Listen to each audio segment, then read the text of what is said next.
আসসালামু আলাইকুম বন্ধুরা, আজকে আপনাদের জন্য নিয়ে এসেছি একেবারে গ্রাম বাংলার স্বাদের একটি ভাজি, পেঁয়াজের কালি। কেউ বলেন পেঁয়াজের ফুল, আর তার সাথে থাকছে আলু। দেখতে যেমন মন ভরানো সবুজ, খেতেও ঠিক তেমনই মজাদার। এই পেঁয়াজের কালি কিন্তু খুবই নরম ও সুস্বাদু। রান্না করার পরও কিন্তু এর সবুজ রং একদম ঠিক থাকে, যেন কাঁচা অবস্থায় সবুজ ভাবটা এখনো লেগে আছে। প্রথমে আলুগুলো আমি কুচি করে কেটে নিয়েছি, তারপর কড়াইটা বসিয়ে দিয়েছি, তার ভিতরে দিয়ে দিয়েছি 4-5 কোয়া রসুন, কাঁচামরিচ, জিরা, তেজপাতা। এরপর একটু ভাজা ভাজা হয়ে গেলে পরিষ্কার করে ধুয়ে রাখা আলু আর দিয়ে দিচ্ছি এখানে কালি। আলুটা আগে আমি প্রথমে দিয়েছি, তারপর দিয়ে দেব কুচানো কালি। কালিটা কিন্তু অবশ্যই কাটার সময় 2 ফালি করে নিতে হবে, 2 ভাগ করে নিয়ে তারপর কাটতে হবে, তাহলে কিন্তু এর আসল টেস্টটা পাওয়া যাবে। কালিটা পরিষ্কার করে ধুয়ে তারপর দিয়ে দিচ্ছি কড়ার ভিতরে।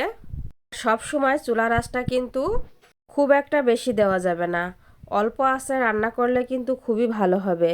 এরপর দিয়ে দিলাম পরিমাণ মতো হলুদ আর দিয়ে দিলাম পরিমাণ মতো লবণ। যে যেমন পছন্দ করে ঠিক তেমনই দিতে হবে। তেলটা কিন্তু বেশি দেওয়া যাবে না, আবার একেবারে কমও দেওয়া যাবে না। আলুটার সাথে আর পেঁয়াজের কালির সাথে সব মশলাগুলো একসাথে মিশিয়ে 10 মিনিট ধরে ভাজতে হবে।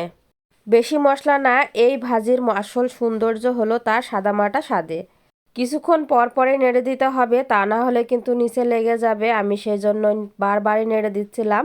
তো কিছুক্ষণ পর আমার ভাজিটা হয়ে গেল। 10 মিনিট নাড়াচাড়া করার পরে আলু একেবারে নরম, পেঁয়াজের কালিও মুখে নিয়েই দেখলাম গলে যাচ্ছে। এই ভাজিটা ভাতের সাথে হলে আর তো কথাই নেই। আর যদি থাকে সঙ্গে কাঁচামরিচ আর একটু ডাল, তাহলে তো আরও জমে যাবে।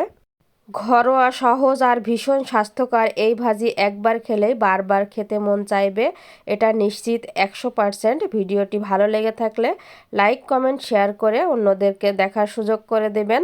তো আজকে এই পর্যন্তই। আল্লাহ হাফেজ। চ্যানেলটা সাবস্ক্রাইব করতে কিন্তু ভুলবেন না।